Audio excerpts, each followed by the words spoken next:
Assalamualaikum warahmatullahi wabarakatuh. Hai, apa kabar rekan-rekan? Semoga sehat selalu. Oh iya, buat kalian yang belum subscribe, diklik dulu tombol subscribe-nya, di like, di komen, dan di share.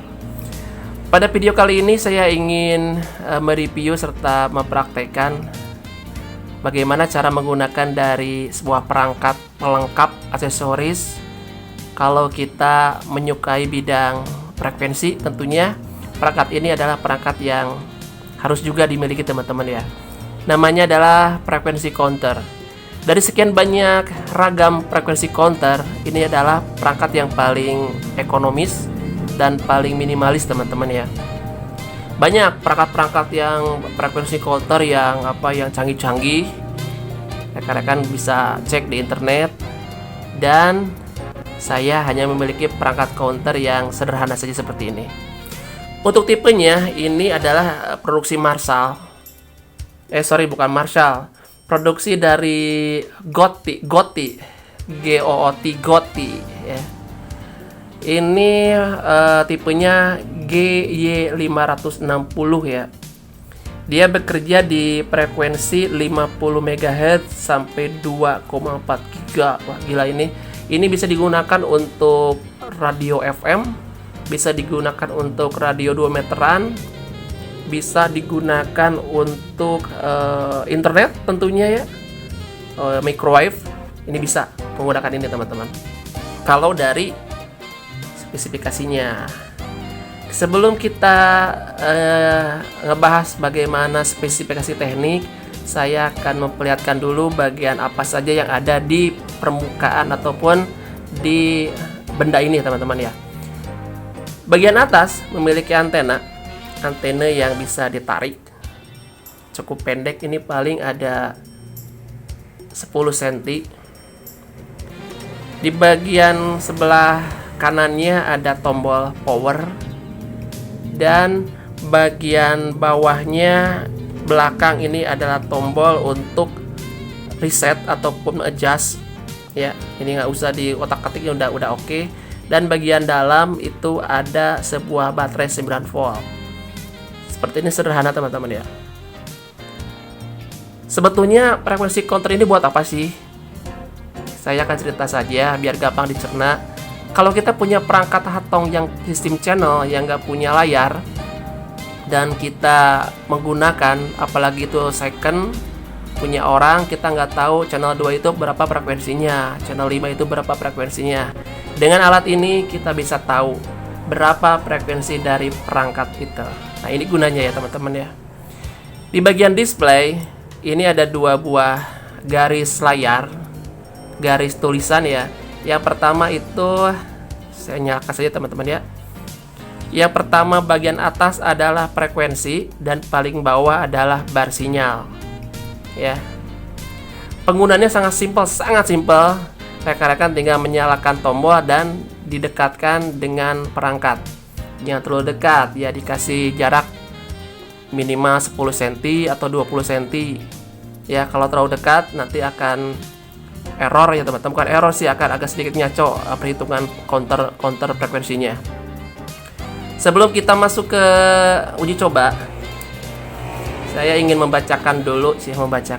memperlihatkan sebetulnya deskripsinya atau spesifikasinya seperti apa. Ini di istilahnya kalau di toko online mini counter ya, mini frekuensi counter. Jadi mini frekuensi counter dia ada 3 pilihan step untuk rank ya. Yang pertama itu 200 kilo, 1 kilo, dan 100 Hz ya. Nah, nanti akan saya buktikan bagaimana cara memilihnya teman-teman ya. Ini untuk UHF pun bisa, dan VHF itu bisa. Ini UHF itu ada 8 meter. Ini saya kurang paham maksudnya 8 meter apa. Tapi di sini tertulis jarak untuk uji coba ya, untuk pengetesan jaraknya harus 8 meter. VHF untuk harus 5 meter, saya kurang tahu, nanti akan saya buktikan teman-teman ya. Terus untuk testing range-nya 50 MHz sampai 2,4 GHz, dan antenanya paling out antena, jadi ditarik ya, sistem tarik menggunakan baterai 9 volt di dalam, dan akan mati sendiri setelah 1 menit. Ya, jadi kalau nggak dipakai, dia akan mati sendiri. Untuk saya itu sebuah kelemahan juga teman-teman ya, karena kalau saya pasang di perangkat, saya ingin terus-terusan memantau frekuensinya, dia akan mati sendiri. Terus pengoperasian sangat mudah, seperti saya tadi bilang, tinggal tekan tombol hitam ini dan nyala. Nah, di dalam frekuensi stepnya, ini bisa kita pilih bagaimana cara memilihnya. Nanti bakal saya kasih tahu sambil dinyalakan aja teman-teman ya. Baiklah, saya akan nyalakan perangkat seperti apa. Seperti yang sudah tadi saya kasih tahu, antenanya tarik dulu biar akurat. Dan kita tekan bagian kanan sekali. Dan akan muncul sebuah frekuensi angka yang terus bergerak ya. Saya akan atur stepnya dari 200 kilo. Ini 200 kilo itu untuk digital radio signal ya. Saya robah, tekan lama teman-teman sampai keluar mini counter, tekan terus. Saya ulangi teman-teman ya, tekan sampai ada tulisan mini counter, tekan terus tekan. Nah, kalau dipencet terus, pilihannya akan terus bergerak ya. Kalau dilepas, dia akan berada di pilihan yang pas kita lepas itu. Saya coba di 200 dulu ya, 200 kHz. Nah, 200 kHz tulisannya no signal. Karena apa? Karena sinyal yang dia cari adalah sinyal digital radio. Jadi di sini kan nggak ada di sinyal digital radio, jadi no sinyal. Sedangkan untuk 1 kilo dan 100 Hz itu ada. Kita perhatikan lagi ya. Kita tekan lagi sampai mati, tekan sampai hidup. Tahan 200, 1 kilo, 100 Hz. Kita pilih yang 1 kHz teman-teman. Lepas. Ini adalah bagian frekuensi yang bisa di-receive oleh frekuensi counter untuk 1 kilo. Tampilan seperti ini, bergerak terus. Saya akan coba ke 100 Hz. Seperti apa? Tekan matikan lagi ya, sampai mati. Tekan lagi sampai hidup, tahan. Kita pilih yang 100, lepas. Ini adalah untuk yang 100 Hz. Seperti ini ya teman-teman ya, dia lebih santai. Saya juga bingung ini untuk milih apa ya. Nanti akan saya cek lah sama hatongnya langsung ya, apakah sama antara 100 Hz sama 1 kilo. Oke, saya pilih yang 1 kilo aja teman-teman ya. Oke, ini aja ya. Saya menggunakan perangkat hatong. Hatong saya set di, ini kalau silo maaf ya, hatong saya set di 145 aja. Nah, 145 kita pijit PTT-nya. Apakah si frekuensi counter pun sama, menunjukkan angka yang sama? Ternyata betul ya teman-teman ya. Di hatong 145, di frekuensi counter pun 145. Saya akan coba pindah frekuensi 142 aja. 14222. Apakah frekuensi counter pun menunjukkan yang sama? Oke, sama lah ya. Oh. Oke, sama. Itu untuk PHF-nya. Saya coba untuk UHF-nya ya. Di atas saja langsung. Apakah bisa juga? Kita lihat. Wow. Ternyata untuk UHF-nya agak sedikit ngaco ya.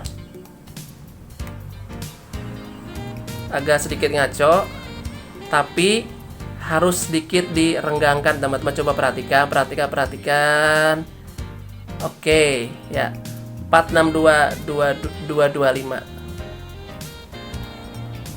462225. Tapi untuk UHF-nya si perangkat harus agak sedikit jauh teman-teman. Oke, ya. Ini mungkin jaraknya sekitar 30 cm lah dari saya. Kalau saya dekatkan lagi, ngaco lagi. Kalau saya jauhkan, dia akurat. Berbeda sama PHF teman-teman. Kalau PHF ditempel pun nggak masalah. Oke. Ya, kelihatan ya. Oke. Bagian bawah itu ada semacam balok-balok sinyal. Ini balok-balok sinyal sangat berguna dikala kita membuat semacam apa ya? Semacam antena pengarah. Ya. Karena antena pengarah kalau tipe-tipe Hatong adalah kan omni, jadi dia nyebar. Kalau antena pengarah ada blank spotnya. Nah, dengan bar sinyal ketahuan kira-kira bagian blank spot itu sebelah mana. Oke, ya.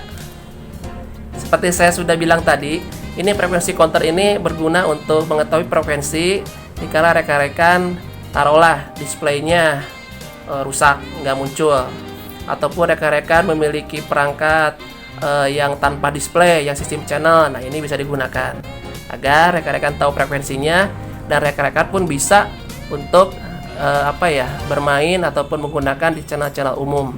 Seperti itu teman-teman. Gunanya alat dari frekuensi counter. Alatnya sangat simple, ringan, dan juga lumayan berkualitas lah. Kalau pengen memilikinya silakan rekan-rekan cek di toko-toko online, harganya sekitar 250 sampai 300, tentunya bervariasi teman-teman ya, silakan saja. Oke, segitu saja teman-teman. Terima kasih. Jangan lupa di-subscribe, di-like, di-komen, dan share. Tidak lupa saya ucapkan terima kasih untuk Juliet Julus 10 VVN atas kerjasamanya. Terima kasih. Sampai ketemu di video-video saya selanjutnya.